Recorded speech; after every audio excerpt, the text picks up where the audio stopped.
The rail bridge where brides were pushed. A Lakota chief caught her before the train came. The rope they used was good hemp, quarter-inch, the kind freighters used on wagon loads. I remember that because I was close enough to see it, close enough to smell the river underneath. They had tied her wrists in front of her, not behind. Whoever did it wasn't thinking about drowning, just about throwing. The knot was wrong anyway. Too much slack at the left loop. I noticed that before I noticed her face. I had been on the bridge for a different reason, not hers. The Platte was running fast that week. Spring melt out of the high country, brown with silt, moving like something angry that had been patient all winter and was done being patient. The trestle was old Union Pacific work, 12 years of rust and swallow nests under the cross ties, and the boards between the rails had started to separate so that when you walked them, you could see the water moving 40 feet below through the gaps. I had crossed it 100 times. I crossed it because crossing it was the fastest way between my camp on the North Bend and Harmon's trading post, and because the ferryman, a man named Grubb, charged the Lakota double and smiled while he did it. There were 4 of them, white men, townsmen by the cut of their clothes, not cowboys, not range hands, something more seated than that, men with money behind them or men who worked for money. One of them I recognized from the land office in Caldwell. He had a mustache that he pulled on when he was nervous. He was pulling on it now. The woman was on her knees at the edge of the rail. She had on a traveling dress, dark blue, the kind you'd wear on a stage. Good boots. Her hair had come down on one side. She wasn't crying. That was the thing that I noticed second after the rope knot. She wasn't crying and she wasn't begging and she wasn't speaking at all. She was looking at the water below the way a person looks at something they've already decided about. They hadn't seen me yet. The wind was coming out of the west, carrying sound away from me toward them, and I had come up through the north end of the bridge from the riverbank and they were at the south end. Maybe 40 yards. I had a rifle. Remington rolling block, .4570, which I carried because out here being unarmed is a way of inviting certain conversations I didn't want to have. I did not raise it. A rifle at 40 yards on a trestle bridge with a woman at the edge is a situation where everything happens wrong. I know this.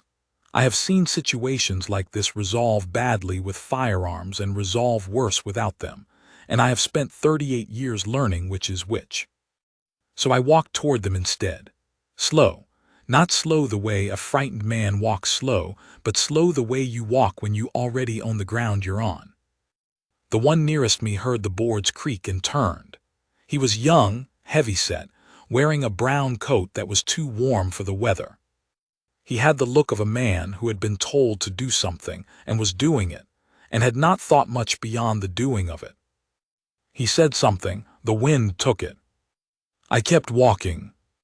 The one with the mustache saw me then and his hand came up and he said something louder, something with a stop in it. I could read the shape of it on his mouth. I did not stop. What I want to tell you is that I was afraid. I want to tell you that because I'm tired of the stories where the man in my position was not afraid, where he was iron all the way through, and I think those stories do a disservice to what fear actually is, which is not weakness but information. I was afraid the way a man is afraid when he is about to do something that cannot be undone, and he is doing it anyway because there is nothing else to do. My hands were steady. My heart was not. I was 10 yards away when the one in the brown coat moved toward me, and I put the barrel of the Remington against his sternum and said, in English, very quietly, because that's the voice that works, not loud, not angry, just quiet, walk back to the rail. He walked back to the rail. The one with the mustache said my name. He knew who I was. Most people in that part of the territory knew who I was, which is a thing that has advantages and disadvantages, and on this particular bridge on this particular morning felt like an advantage. I said, cut the rope. He said something about jurisdiction. He said something about the law. He used words like lawful and authority, and I let him say all of it, and when he was finished I said, cut the rope, same voice, no louder. The fourth man, the one who had been standing behind the woman and hadn't moved, he was the one to watch. I had known this from the moment I came onto the bridge. He was older than the others, gray at the temples, and he had the still quality of a man who had done difficult things before and thought about them afterward and made his peace with them. Those are the dangerous ones, not the excitable ones, the ones who have already made their peace. He said my name too, said it like he was placing a bet. I said the rope. What I was watching was the woman. She had turned her head when I came onto the bridge, and she was watching me with an expression I didn't have a word for then and still don't entirely. Not relief, not hope, something older than both of those. Recognition, maybe. Like she had been waiting for something and she wasn't sure it was going to be me, but it was going to be something, and now here was the something. The one with the mustache cut the rope, used a penknife, the small blade, took him 3 or 4 strokes because he was shaking and the blade was not particularly sharp. The rope fell into the water below, turning once in the current before it was gone. I told all 4 of them to go back the way they came. I told them if I saw them on this bridge again, I would consider it an act of aggression. I used that word specifically, aggression, because I wanted them to think about what I might do after an act of aggression, and I wanted the thinking to be more frightening than any specific threat I could make. Specific threats have limits. The imagination does not. They left. The one in the brown coat went fastest. The old one with the gray temples went last, and he looked at me for a long time before he turned, and I looked back at him, and neither of us said anything else. Then it was just me, and the woman and the bridge and the river below. Her name was Clara Marsh. She told me this about 20 minutes later, sitting on the north bank with her boots off and her feet in the cold water after she had stopped shaking. She had walked off the bridge on her own. I had walked beside her, but I had not touched her or helped her. She had not asked me to. I had understood somehow, without being told, that being touched was not what she needed. She had come out from Ohio on the promise of a man named Aldous Horn, who had corresponded with her for 8 months, and sent money for the stage, and described himself in his letters as a prosperous rancher with 400 deeded acres and a house with glass windows. The house had glass windows. Everything else was a fabrication. Aldous Horn had a wife already, a thin woman named Edna who had not been informed about the correspondence from Ohio. When Clara arrived and the situation revealed itself, Horn's business partners, the 4 men from the bridge, had decided that the simplest resolution to the situation was to ensure she did not reach anyone who might be sympathetic. I listened to all of this without speaking. When she was finished, I said, "Are you hungry?" She laughed just once, sharp, surprised. Then she said, "Yes." We ate dried elk and biscuit from my saddlebag. She ate like a person who had not eaten in 2 days, which she had not. She drank water from the river, which I told her to let settle first in the canteen, and she said she knew that. She wasn't a child, and something in me settled at that, at the sharpness of it, because a woman who still has sharpness in her after what she'd been through was a woman who was going to be all right. My camp was 4 miles north. I told her she could stay there until she decided what she wanted to do. I told her I had a spare blanket and a fire she was welcome to, and that nobody would bother her. I said this last part not as a reassurance but as a statement of fact. Nobody was going to bother her. This was a thing I was in a position to guarantee. She looked at me for a long time after I said that. The way she looked at me, I'm going to try to get this right because it matters. It wasn't gratitude. Gratitude is something you receive, and I have received gratitude before, and this wasn't it. It was more like she was seeing me clearly, taking account of what I was, and finding the account satisfactory. Like she was a woman who had been lied to about a great many things and had learned to look carefully, and she was looking carefully now, and what she was seeing was not a lie. She said, "All right." We rode north. She sat behind me on the horse because I only had the one. She held onto my coat at the back lightly, the way you hold onto something you trust to stay solid. My camp at that time was a good camp. I had built it well. Pinion posts, good oilcloth over the frame, a fire ring I had lined with river stone and used for 2 years. The Platte visible through the cottonwoods to the south. Elk grass coming up green on the north side.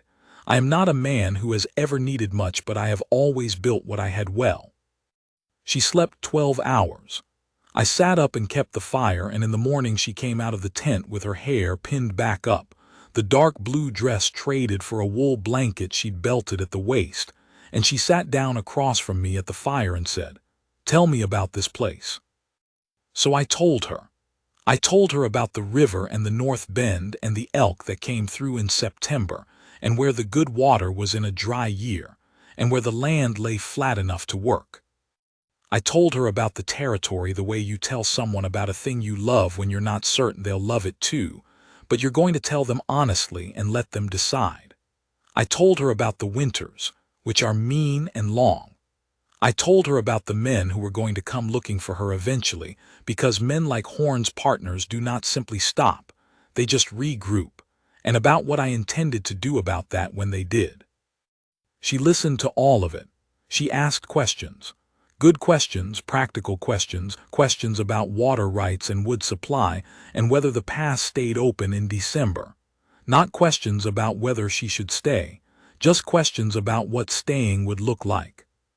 I want to be honest about the next part because I've told this story before, to my sons, and the first few times I told it, I skipped over this part or I rushed through it, and I shouldn't have. I was 51 years old that spring. I had been a widower for 6 years. My wife, Winona, had died of fever in the winter of '72, and the thing about losing a person like that is that you don't stop missing them, but after enough years the missing changes shape. It becomes something you carry rather than something that carries you. I had learned to carry it. I had arranged my life around carrying it. I had, in the way that men do without noticing they're doing it, arranged my life so that nothing new could come in that would require the carrying to change. Clara Marsh was 43. She had been married once before to a man in Ohio who had died of a chest ailment 2 years in. She had no children. She had a sister in Cincinnati she wrote to on Sundays. She told me all of this over the course of the next 3 days, not in a single conversation, but in pieces, the way you tell someone things when you're deciding whether to trust them. On the 4th day the men came back, not all 4 of them, 2 of them, and they brought a deputy from Caldwell, a young man named Ives who had the look of someone who had been told this was going to be simple. They came to the south edge of my camp where the cottonwoods opened up and they stopped there. I was splitting wood. I set down the axe and I walked out to meet them. The deputy said there was a complaint of unlawful interference and a missing woman, and some legal matters that needed resolving in town. I said, "What town?"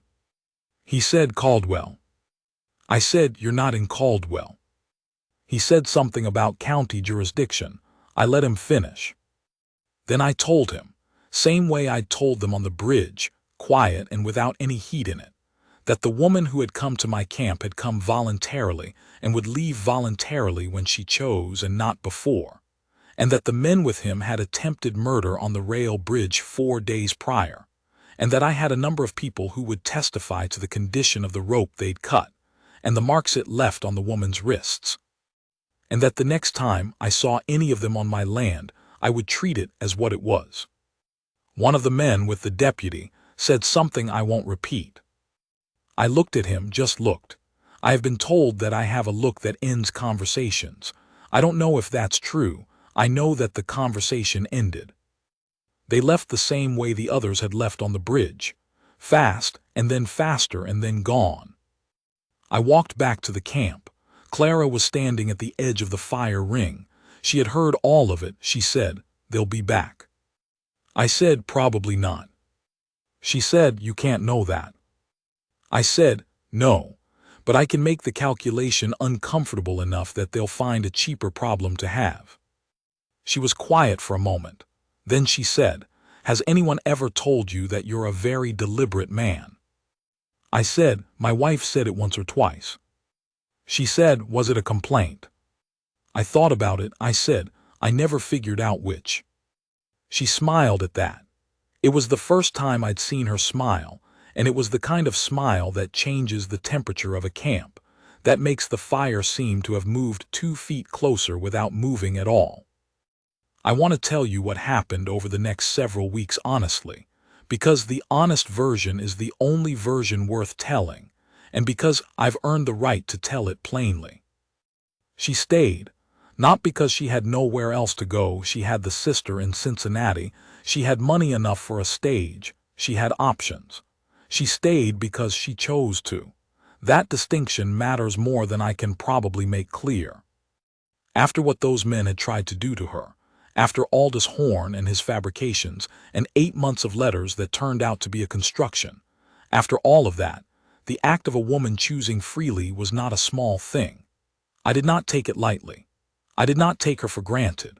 I had spent enough of my life being taken for granted in the various ways that this territory takes a Lakota man for granted that I understood the weight of a freely given thing. She was useful in the camp in ways I hadn't expected. She knew how to cure hides. She had learned from a book, she said, and I said which book and she described it, and I had never heard of it, but the results were good, so I didn't argue about the method. She kept a journal, small blue book with a clasp, and she wrote in it every evening after supper. I asked her once what she wrote, and she said, "What I see, what I think, what I don't want to forget." I understood that.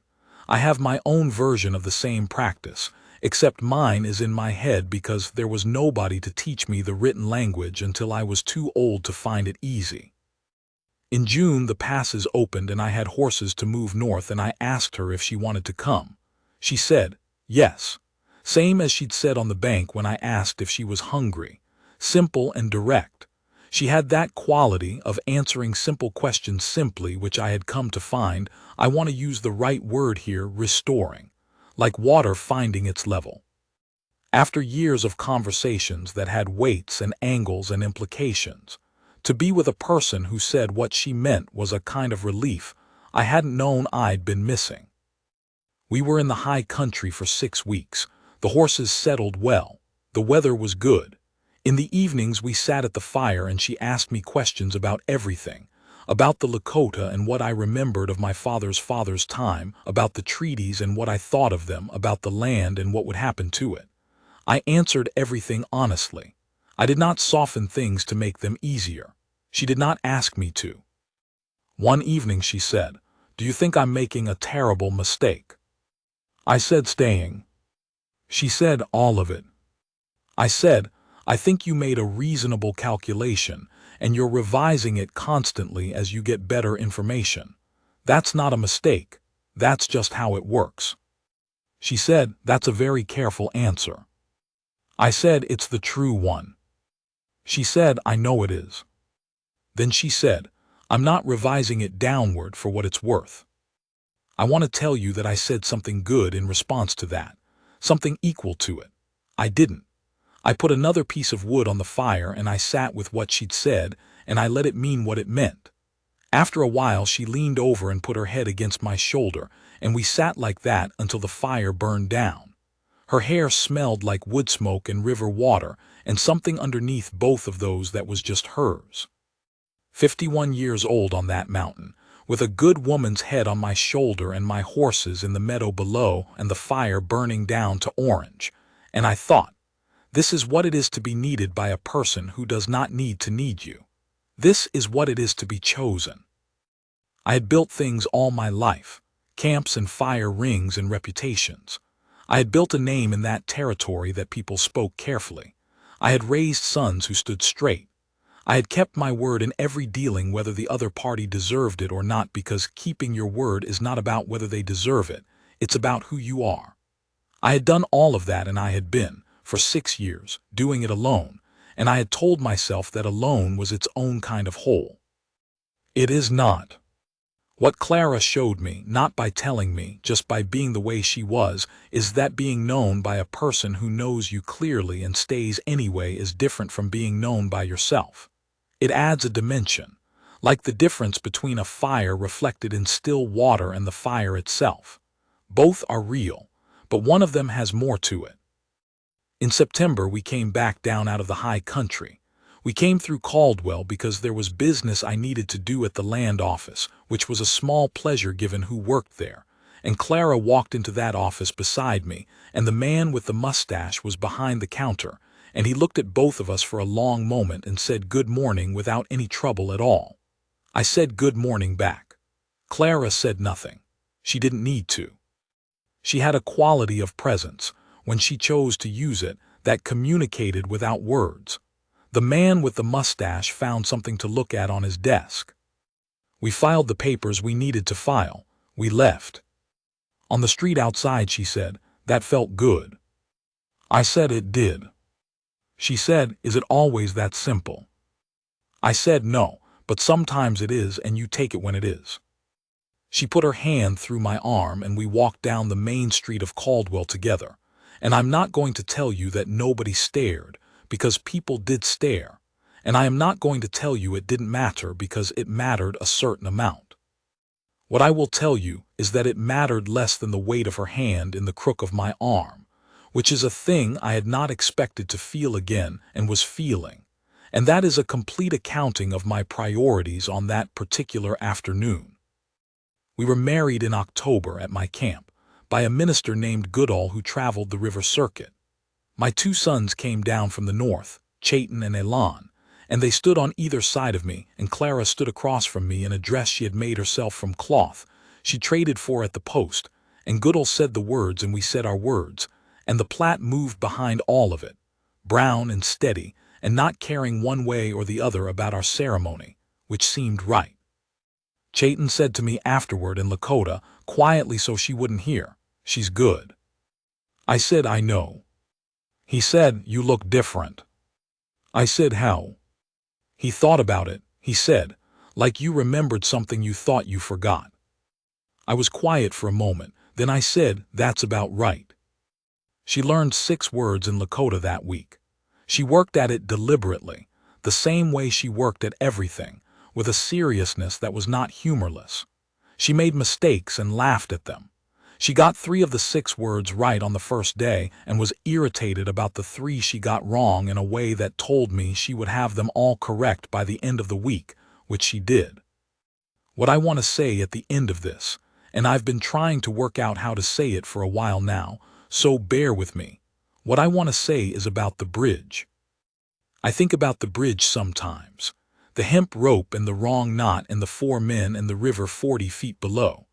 I think about what would have happened if I'd taken the ferry that morning, if I'd paid Grubb his double rate and come across the water instead of the trestle.